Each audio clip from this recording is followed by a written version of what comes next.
Narrator, serious tone. What if I told you the money in your pocket isn't the real currency that runs the world? What if behind every nation, behind every flag, government, and central bank, there exists a hidden currency, one so powerful it determines wars, economies, and even who rises or falls in history? It's not gold. It's not the dollar or the euro or the yuan. It's something older and more invisible. For decades, world leaders, bankers, and economists have operated under its influence, often without admitting it even exists. And yet, this secret currency quietly dictates the fate of every nation on Earth. Tonight, we'll uncover what it is, how it began, and why it still controls us today. Origins: the birth of invisible power, archival images of early trade routes, gold coins, and colonial ships. Narrator: to understand the secret currency that controls the world, we need to go back, not to Wall Street or the Federal Reserve, but to the 15th and 16th centuries when money was made of metal and value was tangible. Back then, gold and silver defined power. Empires rose and fell based on who controlled the mines, the trade routes, and the vaults.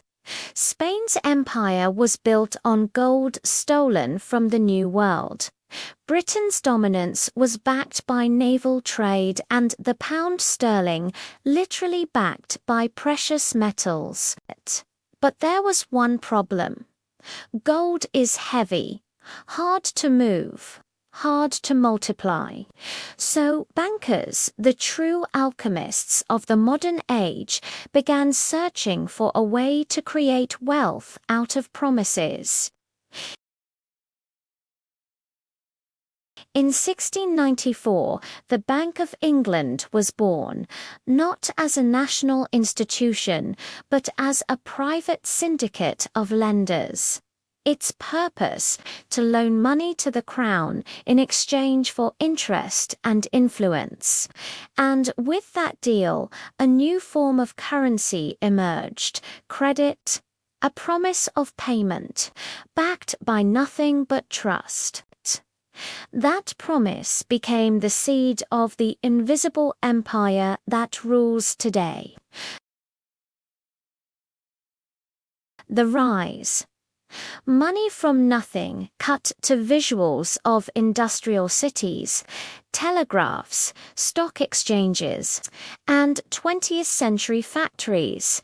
Narrator: as industrial revolutions transformed societies, so too did this new idea of money. Banks discovered they could issue more promises than they had gold to back them. It was called fractional reserve banking, a polite way of saying, create money out of nothing. If a bank held $1 million in deposits, it could lend out $10 million, money that didn't exist, except as numbers on paper. Those numbers built railroads, funded wars, and inflated markets. But they also built a dependency. Nations now owed their future to the banks that created their present.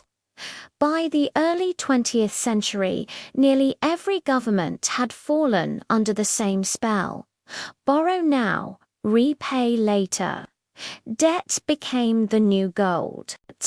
And when the U.S. Federal Reserve was established in 1913, it cemented the system, a private network of bankers controlling the flow of credit, not by producing goods, but by managing belief in the value of debt.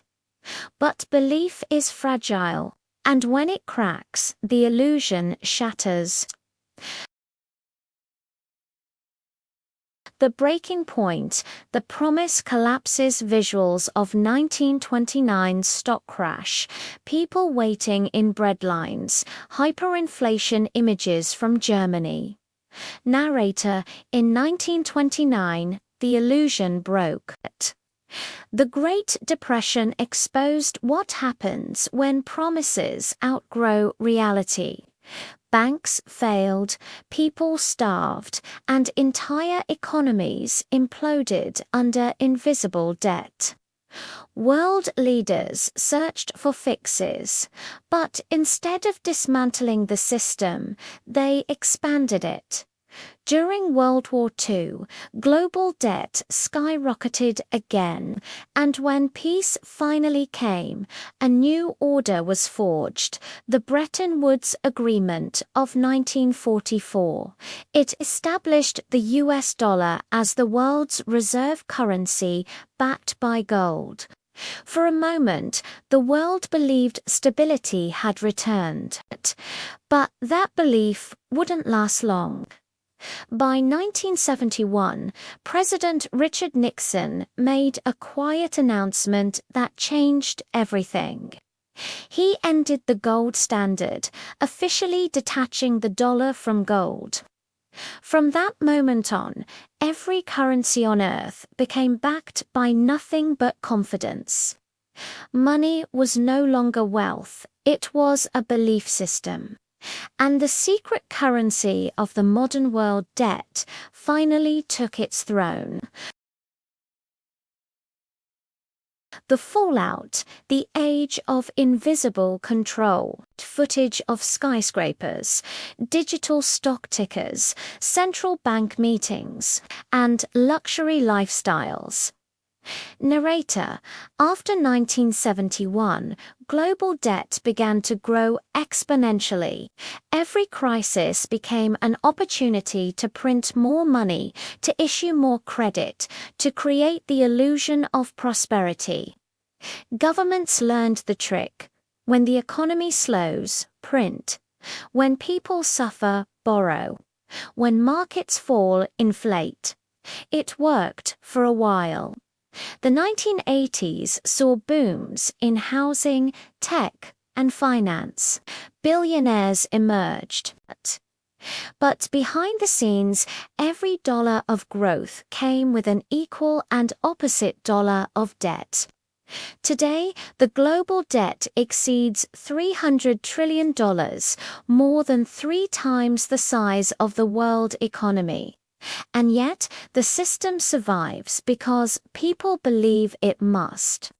Central banks control interest rates, liquidity, and even perception. They can make recessions disappear on paper. They can make markets rise with algorithms. But they cannot create real wealth. The secret currency that controls every nation isn't money, it's debt-based trust. A belief in a system that only works as long as no one questions it. Visuals shift to modern imagery. Digital code, cryptocurrency logos, government data centers, surveillance screens. Narrator, in recent years, the illusion has evolved.